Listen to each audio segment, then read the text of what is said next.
चंद लोगों का पैसे मिला के बिजनेस करना ये जायज है, हराम नहीं है, नाजायज नहीं है। लेकिन इसमें फ्रॉड आजकल बहुत हो रहा है, गड़बड़ बहुत हो रही है। दूसरे का पैसा इंसान दांव पे लगाता है, अपना पैसा दांव पे नहीं लगाता। और खवातीन के साथ ये बहुत ज्यादा होता है। जब खवातीन को विरासत मिलती है ना बाप से, भाई खा जाता है। आप लोग के अलावा की बात कर रहा हूं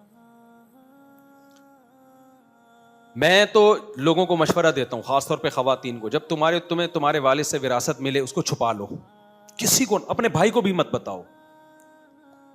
शौहर भी बहुत काबिल एतमाद हो तो बताओ, वरना मिंबर पे बैठा हूं शौहर खा जाएगा, बता दूं। चाहे वो तबलीगी हो, चाहे वो रायवंड का हो, चाहे वो जामिया रशीद का हो, चाहे वो किसी मदरसे का हो, खा जाएगा। वो लिख के ले लो, खा जाएगा। इल्ला माशाअल्लाह चंद लोग हैं नेक हैं, सारे बुरे नहीं हैं, खा जाएगा। इसलिए खवातीन को कहता हूं अपने शौहर को भी मत बताओ। वो पता है कैसे खाएगा? या तो बहुत बड़ा चोर होगा तो लॉकर से निकाल के खा जाएगा, लेकिन इतने भी हम बुरे नहीं है कि इतने चोर हमारी सोसाइटी में पैदा हो गए हैं। लेकिन जो दीनदार आदमी होगा वो तहजीब वाले तरीके से खाएगा। समझ रहे हो? वो किस तरीके से खाएगा? तमीज से खाएगा। वो बेगम को कहेगा तुम्हारे पास इतना सोना पड़ा हुआ है, किसी कारोबार में ही लगा दो। क्या कर लो भाई? किसी कारोबार में ही लगा दो। मेरे पास एक बड़ा बेहतरीन प्लॉट है, मैं प्लॉट खरीद के बेचूंगा, जो प्रॉफिट होगा बेगम हम आधा आधा करेंगे। उसके बाद गया वो पैसा, खत्म, बर्बाद। शौहर से निकलवाएगा कौन? नहीं आ रही मेरा ख्याल है बात समझ में। तो ये शौहर के बुरे होने की दलील है कि तू तो अपनी बीवी के माल का मुहाफिज है ना। तुझे क्या चाहिए था? जब किसी ने अपनी बेटी तेरे हवाले की है तो तू उसके माल की हिफाजत कर, ना कि तुझे क्या कारोबार का तजर्बा है? कभी जिंदगी में तूने एक टमाटर नहीं बेचा। अपना लगा पैसा, जब 10 साल तक तजर्बा हो जाए ना कि इस पैसे में प्रॉफिट ही है, नुकसान नहीं है, फिर उसको बढ़ाने के लिए आप लगा सकते हो। फिर भी ना लगाओ, मैं तो कहता हूं। खवातीन का पैसा अक्सर शौहर खा जाता है माजरत के साथ। शौहर नहीं खाएगा तो उसके भाई बोलो खा जाएंगे। सगा भाई खाएगा। सगा भाई नहीं होगा तो चाचू, जिसको पहले चच्चा कहा जाता था, अब क्या कहते हैं? चाचू, बरवजने चाकू, वो खा जाएगा। खवातीन का पैसा चोर नहीं खाते, उसके अपने रिलेटिव्स खा जाते हैं। और खवातीन नरम दिल की होती हैं। जब उनको कहा जाता है देखो ये इतना जबरदस्त पैकेज, और जाहिर है पैसे को डबल करने का शौक दुनिया में हर शख्स को होता है। किसी खातून को अपने अब्बा से 1 करोड़ की विरासत मिली है, उसका दिल चाहेगा कि ये 1 करोड़ किसी तरीके से कितने हो जाएं? 2 करोड़। समझ रहे हो? फिर ये 2 अगले साल कितने हो जाएं? 4 करोड़। तो जो भी कोई ऐसा पैकेज लेके आता है कि मेरे पास 1 करोड़ को 2 करने का पैकेज है, तो वो फिर वो उसको समझाता है एक्चुअली देखें ये वो, बर्बाद गए। मेरे घर वालों को भी जो कुछ मिला ना, विरासत में मिला या सोना वोना मिला, मैंने अब तक नहीं लिया। हालांकि कारोबार हम भी करते हैं भाई, क्या ख्याल है? नहीं लिया अब तक नहीं। कितने साल हो गए मेरी शादियों को, यानी पुरानी वाली तो बहुत पुरानी हो गई शादी, और उसके बाद फिर भी कितना सच। जिस मेरे घर वालों से कोई खातून जाके पूछ सकती हैं, मुझे नहीं पता होता मेरे घर वालों के अकाउंट में कितने पैसे हैं, उनके पर्स में उनका जाती कितना सोना है नहीं है, क्योंकि हमने अपने शेख से एक बात सीखी है, भाई हमेशा ये देखो तुम्हारी जेब में क्या है, बस दूसरे के, चाहे वो अपनी बीवी ही क्यों ना हो, भूल जाओ उसकी जेब में क्या है। घर वालों ने कई दफा कहा भी ये कारोबार में लगाओ ना, कल डूब जाएंगे, ताल्लुकात क्या होंगे? बोलो खराब। ना भी खराब हो ताल्लुकात, उंगली उठ सकती है कि ऐसा तो नहीं उन्होंने डुबोए हो। वसवसा आ सकता है कि नहीं आ सकता? जब ये मुजारबत स्कैंडल नहीं शुरू हुआ था, एक मुफ्ती आया था फ्रॉडी, हर पागल से पागल तो पाकिस्तान में मुफ्ती बना हुआ है, जिन चुड़ैल भूत भगाने वाला मुफ्ती। कारोबार में लोगों के पैसे लेके लगाने वाला जो बिजनेसमैन होना चाहिए, उसके नाम के साथ भी क्या लगा हुआ है? मुफ्ती। हर पागल आदमी के नाम के साथ क्या लगा हुआ है? मुफ्ती। ख्वाबों की ताबीर बता रहा है मुफ्ती फलां साहब मुफ्ती फलां साहब, कोई क्राइटेरिया है ही नहीं भाई। तो जब मुजारबत स्कैंडल शुरू हुआ था ना, तो उस वक्त बहुत लोगों ने कहा इतना पैसा लगाओ। रफ़ी भाई भी आए थे हमसे मशवरा लेने के लिए, इतने पैसे बहुत ज़बरदस्त डबल करके। मैंने कहा ये total A to Z fraud है। कस्में उठा उठा के कह रहा था मैं, कस्में उठा उठा कह रहे हैं नहीं इतने बड़े बड़े उलमा ने पैसा लगाया। मैंने कहा हम उलमा के जूतियों के खाक के बराबर भी नहीं है। दीन के मामलात में मसला बताएं, शरई मसाइल बताएं, ये बताएं ये हलाल है ये हराम है। मैंने कहा कारोबार के मामले में हलाल हराम में तो उलमा की राय मोतबर है, ये कारोबार प्रॉफिटेबल है या नहीं है, नुकसानदेह है या बेड़ा गर्क होगा, इसमें उलमा की राय का एतबार नहीं है। ये उलमा की फील्ड नहीं है। भाई आपके गुर्दे में पथरी है, ये मुफ्ती साहब बताएंगे ये पथरी कैसे निकलेगी? ये डॉक्टर बताएगा? क्या वो डॉक्टर मुफ्ती भी है? इसका मतलब ना वो डॉक्टर है ना वो मुफ्ती है, कोई भी काम उसने ढंग से नहीं किया। भाई किसी एक फील्ड में माहिर होता तो दूसरे के लिए टाइम कहां मिलता उसको? इसका मतलब जो डॉक्टर भी है मुफ्ती भी है, ना वो डॉक्टर है अब ना वो ढंग का मुफ्ती है। ये हो रहा है। जिन जुड़ैल भूत भी भगाता है मुफ्ती भी है, इसका मतलब मुफ्ती तो है नहीं। और जिन जुड़ैल भूत भगाने वाले वैसे ही कुछ भी नहीं आता इनको। तो जो कुछ भी नहीं होता वो सब कुछ होता है। खुलासा ये निकला, जो कुछ भी नहीं होता ना वो क्या होता है? देखो 2 नंबर हकीम से आप पूछोगे ना गुर्दों का मसला, वो गुर्दों का बताएगा। आप उसको पूछोगे पेट की बीमारियां बताएगा। शुगर कंट्रोल करने के तरीके वो बताएगा। कैंसर के इलाज वो बताएगा। फलाना इलाज वो बताएगा। ढिमकाना इलाज वो बताएगा। ये इसकी अलामत है, इसको कुछ भी नहीं आता। ये इसकी अलामत है कि इसको, क्योंकि इतनी सारी चीजों में एक आदमी एक्सपर्ट बोलो ना नहीं हो सकता। डॉक्टर के पास आप जाओ ना, जो गले का डॉक्टर है, गले के बारे में बताएगा। गुर्दों की बात करो, वो कहेगा भाई इसके लिए किडनी के स्पेशलिस्ट हैं, उनके पास जाओ। मैंने खुद तजर्बे किए हैं, हालांकि वो किडनी पढ़ा हुआ है उसने, लेकिन वो फौरन कह देगा मैं स्पेशलिस्ट नहीं हूं। उससे शुगर की बात करो, बोलेगा भाई ये किसका हेडेक है, ये शुगर स्पेशलिस्ट के पास, क्योंकि उसको अपनी फील्ड में महारत है।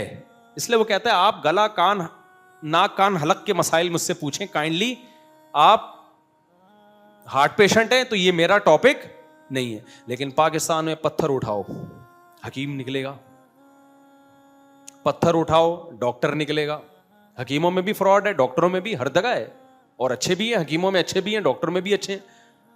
लेकिन फ्रॉडी आदमी की सबसे बड़ी अलामत होती है उसको सब कुछ पता होता है, सब कुछ पता होता है।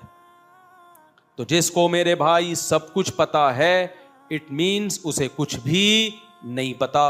अबकरी का मैंने बताया था ना पिछले हफ्ते, हर बीमारी का इलाज अबकरी रिसाले में आपको मिलेगा। हर मसले का हल किसके पास है? अबकरी के पास।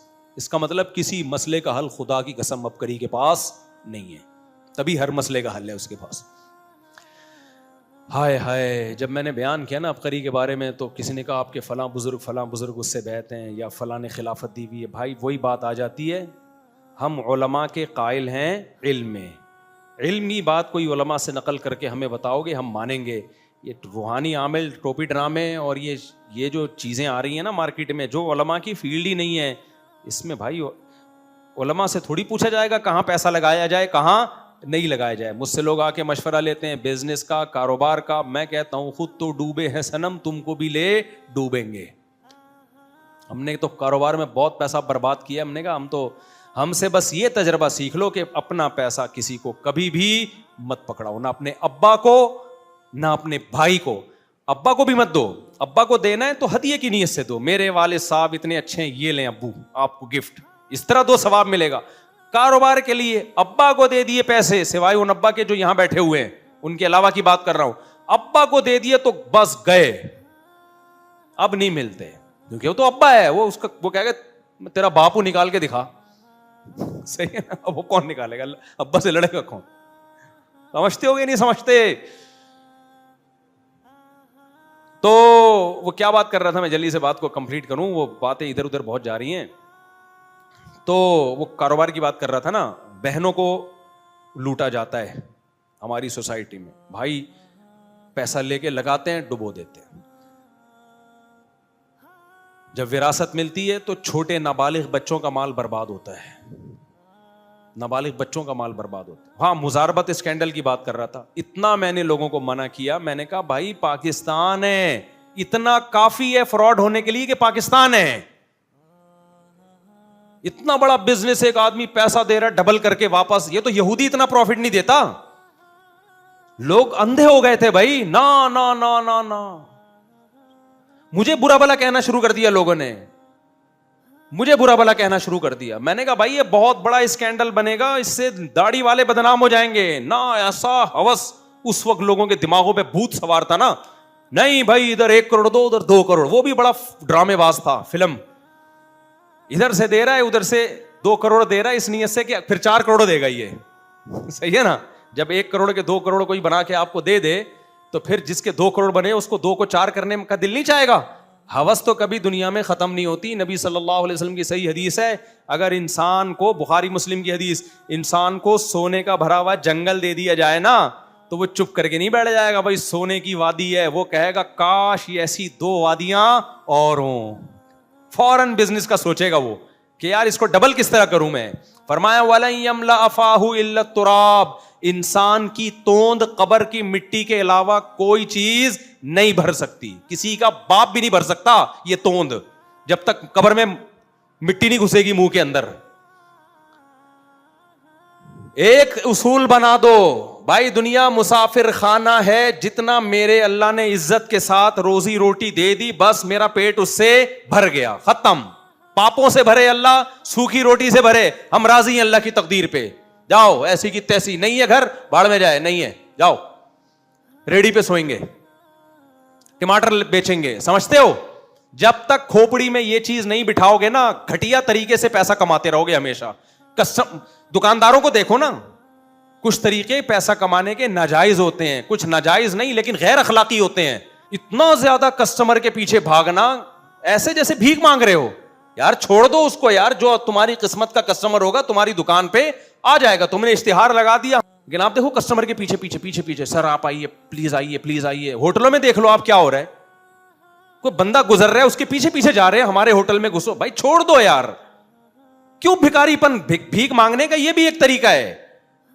एक तरीका होता है लोगों से जाके हाथ फैलाना, एक तरीका होता है कस्टमर से भीख मांगना कि तुम मुझसे खरीदो चीज। अल्लाह को ये भिखारीपन पसंद, बोलते क्यों नहीं? पसंद नहीं है। अल्लाह कहता सर उठा के जियो। आप भी तो कस्टमर को कुछ बेच रहे हो ना, उसको फायदा दे रहे हो, तो भीख किस बात की भाई? उसके सामने झुकना किस बात का? पहले सऊदी अरब में की दुकानों में बड़ा इस्तिगना था, अब अरब भी खराब होते जा रहे हैं। हमारे फरमाते थे सऊदी अरब हम जाते थे ना कोई चीज खरीदने, अरबी की दुकान पे होगी, ये घड़ी दिखाओ, वो कहता ये देख लो ना, रखी हुई है ना।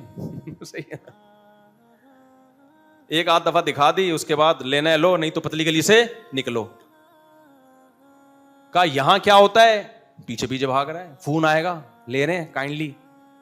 बस करो भाई, क्यों मखलूक के सामने जबान टेढ़ी नहीं करनी, बस झुकना नहीं है मखलूक के सामने। मैं ये नहीं कह रहा आप तकब्बुर करें, बदअखलाकी करें, ना ना ना, बदअखलाकी ना करें। अपने कस्टमर से खुश अखलाकी से पेश आए, इज्जत दें, चापलूसी मत करो। इज्जत देना, खुश अखलाकी से पेश आना अलग चीज है, चापलूसी करना अलग। आज दुकानदार कस्टमर की चापलूसी कर रहा है, खुशामदें कर रहा है, भिखारीपन बना हुआ है। किसी मार्केट से गुजरना मुश्किल हो जाता है ना, हाँ बाजी इधर आए बैठे, ठीक है ना? सूफी साहब वो जा रहे हैं अपने काम से, वो स्टूल उसके पीछे पीछे लेके जा रहे हैं, इधर आ जा बस। ऐसे ही मौके के लिए नबी ने फरमाया कि अला व इन्ना नफ्सन लन तमूत हत्ता तस्तकमिल रिज़्क़ा। फरमाया नबी सल्लल्लाहु अलैहि वसल्लम ने, खबरदार किसी इंसान को उस वक्त तक मौत नहीं आ सकती जब तक वो अपने रिज़्क़ का आखिरी निवाला भी ना खा ले। एक लुकमा भी मेरे और आपके मुकद्दर में जो लिखा हुआ है ना, वो किसी और के पेट में नहीं जा सकता। फअजमिलू फित तलब, फरमाया फिर रिज़्क़ तलब करने में इतदाल से काम लो। जो तुम्हारे मुकद्दर का है वो तुम्हें मिलके रहेगा, तो जलील होने से क्या फायदा भाई? नहीं आ रही मेरा ख्याल है बात?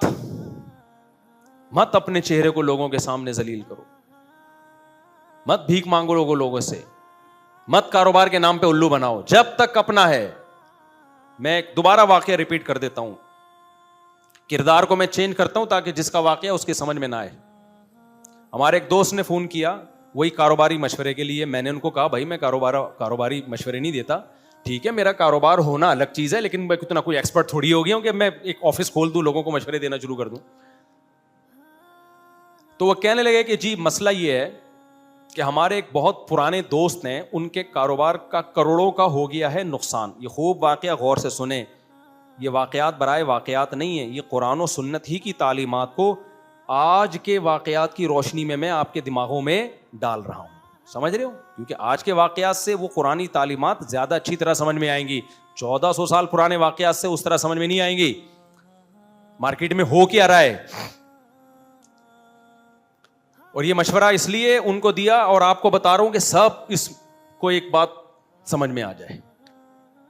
कहने लगे जी करोड़ों का नुकसान हो गया हमारे दोस्त का। ए ने पूछा मुझसे कि जो बी मेरा दोस्त है उसका फोन आया है कि उसका कई साल का बिजनेस तबाहो बर्बाद हो गया। अब उसे दोबारा अपने पांव पे खड़े होने के लिए 15-20 करोड़ रुपए चाहिए। कितने चाहिए? हो सकता है 15-20 अरब चाहिए हो, मैं फिगर चेंज कर रहा हूं, कुछ भी हो, हमें उससे क्या लेना देना, मैं तो मिसाल से मतलब है ना। कितने चाहिए भाई? 15 से बोलो 20 करोड़ रुपए चाहिए। उसने मुझसे यानी बी ने ए से राब्ता किया है कि यार तुम भी करोड़पति आदमी हो, इतने करोड़ मुझे दे दो और मुझे एक्सपीरियंस बिजनेस का बहुत है, 6 महीने में इंशाल्लाह तुम्हारा असल सरमाया भी लौटा दूंगा, असल इन्वेस्टमेंट भी, और इतना प्रॉफिट भी होगा, वो भी तुम्हारे हवाले, दे दनादन। नहीं आई बात समझ में? कैसे मजे की जिंदगी है कि नहीं है भाई? आप 15 करोड़ रुपए दे दो। बी ए से कह रहा है मेरा कारोबार तबाह हो गया लेकिन तजर्बा तबाह नहीं हुआ। आपके पास पैसा है, मेरे पास तजर्बा है और मैं दोबारा स्टेबल हो सकता हूं, लिहाजा 15 करोड़ रुपए आप मुझे देंगे तो मैं दोबारा बिजनेस रन करूंगा। बिजनेस की ये फाइलें, ये बिजनेस चलता फिरता, आपको भी पता है, बेहतरीन बिजनेस। आपको नहीं पता, उस बंदे को पता है, यानी वो ये कह रहे थे। और ये 6-7 महीने की बात है, 6-7 महीने, बाएं हाथ का खेल है। वो तो एक मेरे से गलती हो गई थी जिससे लॉस हो गया। 6-7 महीने की बात है, बाएं हाथ का खेल है। अच्छा, जो ए है वो भी ईमानदार है, बी भी क्या है? ईमानदार। दोनों नेक हैं, फ्रॉडी इनमें कोई भी नहीं है। लेकिन जो मैं अब बताना चाह रहा हूं ना, जो मैसेज देना चाह रहा हूं वो समझो। तो ये बी ने मुझसे राब्ता किया। मैंने कहा ए से कहो तुम्हारे पास प्रॉपर्टी नहीं है, कोई घर है तुम्हारा जाती? यकीनन इतना बड़ा तुम्हारा बिजनेस है तो जाती घर तो आपने बनाया होगा ना। 15-20 करोड़ में बिक जाएगा वो लगा लो। अच्छा, ये जो बी है ये बहुत दबाव में आया हुआ था, सॉरी ए जो है बहुत दबाव में आया हुआ है कि बी का बहुत इसरार है, दोस्ती भी है पुरानी। तो अब इसने मुझसे मशवरा ले लिया, ए ने मशवरा ले लिया, बोलो मुझसे। मैंने कहा भाई कारोबारी मशवरा नहीं देता। कह रहे नहीं आप पूरी बात तो सुने। मैंने कहा जी इरशाद। कह रहे हैं बी कह रहा है मुझे पैसे चाहिए, मैं डबल करके दे दूंगा। मैंने कहा बी ईमानदार आदमी है। जी हाँ जी मुफ्ती साहब, बी बहुत ईमानदार आदमी है, आज तक कभी किसी को धोखा नहीं दिया। मैंने कहा ऐसा करो, उससे पहले पूछो कि तुम अपना पैसा क्यों नहीं लगा रहे। इसने पूछा तो बी ने कहा भाई मेरा सारा पैसा डूब गया है, मैं कहाँ से लगाऊं। मैंने कहा मैं बताता हूँ तुम्हारे पास कहाँ से पैसा है। इससे पूछो किराए के घर में रहते हो या जाती घर में रहते हो। बी ने कहा भाई घर तो जाती है, इतना बड़ा करोड़पति आदमी किराए के घर में कहाँ रहता है, जाती घर है। मैंने कहा वो कितने का बिकेगा जरा पूछ के बताना। उन्होंने कहा जी 25-30 करोड़ तो होगा। मैंने कहा मुफ्ती साहब कह रहे हैं कि मुफ्ती साहब ने मशवरा दिया है बी को कि 25-30 का करोड़ अपना घर बेच दो। कह रहे हैं इतनी जल्दी सस्ता बिकेगा। मैंने कहा कोई बात नहीं, 5 करोड़ का नुकसान करके बेच दो, कारोबार में लगा दो, 6 महीने में डबल हो जाएंगे, क्या ख्याल है, घर दोबारा खरीद लेना। कितना आसान पैकेज दिया कि नहीं दिया? आप लोग की समझ में नहीं आ रहा तो बी की समझ में कहां आएगा? अबे नुकसान में बेच देना तो क्या जा रहा है, तुम तो बिजनेसमैन हो। तुम जब 6 महीने में 15 करोड़ पे 5 करोड़ फॉर एग्जाम्पल कमा सकते हो, तो तुम्हारा अगर 5 करोड़ में लॉस में भी चला गया घर तो क्या जा रहा है, तुम्हारी नुकसान की तलाफी तो फिर भी हो जाएगी। क्या ख्याल है भाई? और फिर ऐसे 3 घर और बना लेना 6-7 सालों में। तो ए ने भी कोई ये सजेशन दी कि मुफ्ती साहब कह रहे हैं कि भाई अपना जाती घर बेच दो और वो सारा पैसा फिलहाल किराए पे रह लो और सारा पैसा कहां लगा दो। कैसे खराब खराब मशवरे देता हूं, देखो लोगों को मैं कितने खराब खराब मशवरे देता हूं। बी का तो बेड़ा गर्क हो गया ना, कोई बेड़ा गर्क नहीं हुआ, कमबख्त। अपना घर बेच, तूने इन दीवारों उसको क्या कब्र में लेके जाना है? अपना अपना ना। तो बी ने पता क्या क्या, नहीं मैं अपना घर नहीं बेचना चाहता, मैं अपना घर नहीं बेचना चाहता, मैंने बड़ी मेहनत से बनाया है। इसको बोलो कि तू मेरे 15 करोड़ दाव पे लगा रहा है, 6 महीने बाद किसी कारोबार में कोई 100% गारंटी दे सकता है कि प्रॉफिट होगा? कोई दुनिया में ऐसा कारोबार बताओ। ये तो यहूदी भी गारंटी नहीं दे, सूद में है गारंटी कि इतना हर महीने प्रॉफिट ले लो। जब नफा नुकसान की बेस पे होगा तो 100% गारंटी प्रॉफिट की दुनिया में कोई भी नहीं दे। कुदरती हादसे भी तो हो सकते हैं ना, आप जितनी भी ईमानदारी से कारोबार करो, जलजला आ सकता है, तूफान आ सकता है, क्राइसिस आ सकते हैं, डिफॉल्ट हो सकता है कंट्री आपका, 20 इम्कानात हैं। और यह भी मुमकिन है कि भाई आप बीमार हो जाओ, कोई कैंसर हो जाए आपको, आप बिजनेस ना कर सको। दूसरे के 15 करोड़ दाव पे लगा रहे, अपनी जो दीवारों ईंटों से मोहब्बत है ना, उस मोहब्बत को दाव पे लगाने के लिए तैयार नहीं है। मैंने कहा इसको बोलो तू ये बंगला क्या कब्र में लेके जाएगा? बेच इसको बेच के लगा 15 करोड़ और 6 महीने में तू फिर कमाना 5 करोड़। अभी 2.5 करोड़ ये तुझे दे रहा है तो कहना 2.5 के बजाय 5 करोड़ पूरे तेरे हुए। मुफ्ती साहब ने ऐसा बेहतरीन पैकेज बताया है कि तुम पहले मुझे 2.5 करोड़ दे रहे थे, अब मुफ्ती साहब कह रहे हैं 2.5 नहीं पूरे 5 भी रखे। आहा, जबरदस्त फायदा हो गया कि नहीं हो गया? भाई आधे किसी और को क्यों दे रहे हो, पूरे खुद रखो। हमारे वाले साहब कहा करते थे, बेटा जब कोई आए ना बोले कि भाई मुझे 2 लाख रुपए चाहिए और मैं बिजनेस करके इतना प्रॉफिट लूंगा, इसलिए 2 लाख आप दे दें या 1 लाख आप दे दें, 1 मैं लगाऊंगा, तो जो प्रॉफिट होगा आधा आधा करेंगे। तो उसको ये कहा करो कि पूरे तू ही लगा ले और प्रॉफिट पूरा तू ही रख ले। नहीं यही बात, यानी तेरे फायदे का मशवरा दे रहा हूं कि मुझे आधा देने की इस तकल्लुफ की क्या जरूरत है भाई? इस तकल्लुफ की क्या जरूरत है? हम ऐसा पैकेज लेकर आए हैं, पूरा प्रॉफिट किसका? आपका। आज से पूरा प्रॉफिट किसका हुआ? आपका हुआ। हम वो बता रहा होता है, नहीं असल में मैं चाह रहा हूं कि आपके इतने बच्चे हैं, इतनी बीवियां हैं, तो ऐसा हो। मेरे साथ तो ये होता रहा है, अब तो नहीं होता, पहले बहुत हुआ। तो आप जरा पैसा लगा दें, तो मैं चाहता हूं कुछ आपका भी सेटअप चल पड़े। तो मैं उसे कहता हूं पूरा आप ही लगा दो। पूरा क्या कर दो? आप लगा, और पूरा प्रॉफिट आप रखो और जो नफा आएगा ना उससे आप दूसरी तीसरी चौथी शादी कर लो। नहीं यही बात समझ में? यानी बजाय इसके कि हमारे घरों को आप चलाओ, आप अपने घर बढ़ा के उन्हीं को चलाना शुरू कर दो। फिर मैं आपके पास आऊंगा कि आपकी 4 हैं और इतना खर्चा है, तो 1 करोड़ मुझे दे दें आप।